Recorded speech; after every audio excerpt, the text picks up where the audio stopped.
Você já se perguntou por que você faz as coisas que você faz, mesmo sem querer? Se eu te oferecesse uma pílula vermelha que te permitisse sair desse ciclo e acordar para realidades que você nem imagina, e uma pílula azul que te faria manter-se zumbificado, qual é a que você escolheria? Se você escolheu tomar a pílula vermelha, este vídeo é para você.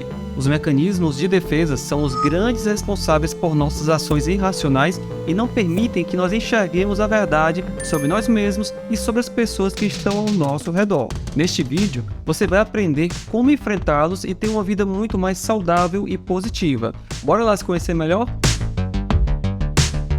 No livro O Ego e o ID, Freud, o pai da psicanálise, explica o que são os mecanismos de defesa. São processos psicológicos pelos quais o ego se protege de muitas dores e lida com impulsos que não são aceitos pela sociedade. Eles podem dar mais tempo para a pessoa suportar situações difíceis e evitar reações descontroladas que podem causar danos a ela e aos outros. Basicamente, é quando sua mente varre para debaixo do tapete uma situação desconfortável que você não está sabendo lidar naquele momento. Tudo isso para tentar te proteger da dor e que você não pareça inadequado também. Essa acaba sendo uma manobra infantil e inconsciente que tenta te convencer de que tá tudo bem, mas não está. É como você olhar para a viga de sustentação da sua casa caindo aos pedaços e você passar uma tinta por cima para fingir que não tem problema nenhum. Pode até parecer que tá ok, mas é uma questão de tempo para tudo desabar se nada for feito. Se não resolve o problema, então para que servem os mecanismos de defesa? Calma que tem uma lógica por detrás deles. Vamos entender melhor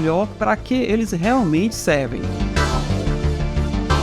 Os mecanismos de defesa são formas poderosas de anestesiar a dor e os conflitos momentaneamente. De acordo com Freud, eles surgem quando não conseguimos conciliar nossos impulsos e desejos com a realidade. Isso nos causa um sentimento ameaçador de ansiedade ou angústia. Na grande maioria das vezes, uma pessoa utiliza mecanismos de defesa sempre que ela sente que sua identidade está sendo ameaçada. Ou seja, quando uma crença, uma ideia, opinião ou julgamento está na identidade e ela for ameaçada, a pessoa literalmente vai sentir como se sua existência física estivesse sendo ameaçada. Agora você entende por que é tão difícil discutir com aquela sua tia radical, né? Esse movimento de defesa inconsciente traz alguns benefícios imediatos. Muitas vezes, os problemas externos acabam se resolvendo por si só, sem o indivíduo precisar se envolver. Outras vezes, a pessoa apenas se mantém numa situação onde ela não está feliz, mas ela consegue sobreviver. Às vezes, ela até mesmo acha que está feliz, mas basta observar de perto para a gente perceber que ela não está. E mais tarde a coisa explode. Isso explica porque essa estratégia ainda permanece em uso por todas as pessoas. Mas por ser um mecanismo inconsciente,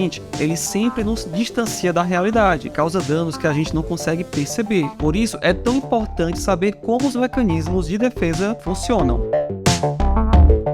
Freud trouxe a ideia de que existem 3 partes da nossa personalidade. Para simplificar, uma parte está relacionada aos desejos, a outra à nossa razão, consciência, e a outra aos valores morais. Essas partes frequentemente entram em conflito entre si e é preciso conciliá-las. Vou dar um exemplo para você entender. Uma adolescente sente desejo sexual e sabe que isso é proibido pela família e pela igreja que ela frequenta, mas sofre pressão do namorado. Isso tudo causa nela muita angústia e ansiedade. Um movimento bem comum é adolescente satisfazer os seus desejos sexuais, conciliando com a vontade do namorado, mas também criando uma fantasia para que a família não saiba que ela perdeu a virgindade, e na igreja assumiu o papel moralista, condenando quem pratica o sexo antes do casamento. Você conhece alguém que já fez isso?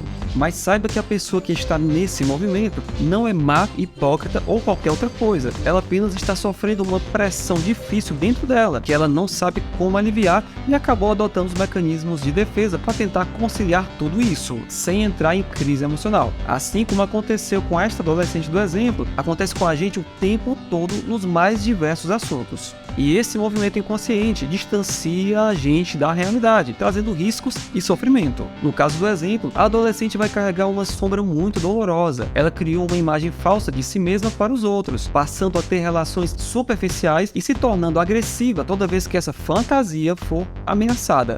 Uma pessoa é capaz de viver nesse ciclo de auto-engano e sofrimento para o resto da vida, causando vários problemas psicológicos, de relacionamento e de saúde. Inclusive, talvez essa seja a maior causa de doenças crônicas no mundo, não só relacionadas à depressão, mas à obesidade, sedentarismo, aos vícios e a todo tipo de mau hábito. As pessoas usam os mecanismos de defesa geralmente porque não se sentem seguras para lidar com situações mais extremas. Revisar crenças é um movimento difícil, sempre há uma certa pressão e um medo mais intenso. E se a gente não sabe como agir na hora, fica muito mais fácil adotar um mecanismo de defesa para fugir do incômodo. Além disso, os mecanismos de defesa são naturais do ser humano e surgem desde a infância. E o pior, a maioria de nós não recebeu uma boa educação emocional. Se for parar para ver, a maioria dos pais sequer consegue compreender as próprias emoções. Como é então que eles vão conseguir ensinar os filhos? Não vão. E o ciclo de pessoas emocionalmente instáveis, reativas e desequilibradas é passado adiante como algo normal que não deve ser mudado. No próximo vídeo, eu vou falar os principais mecanismos de defesa que você usa no seu dia a dia sem perceber. Você vai se identificar com vários, pode ter certeza. Se você assistiu esse vídeo até aqui e te ajudou a te conhecer melhor, considere se inscrever e comentar alguma experiência ou dúvida que você teve. Irei responder cada comentário. Se você precisa de ajuda para superar um trauma ou uma situação difícil, manda mensagem para mim e marca um horário. Terei prazer em atender você. Para doações, deixe o Pix na descrição. Grande abraço e até o próximo vídeo.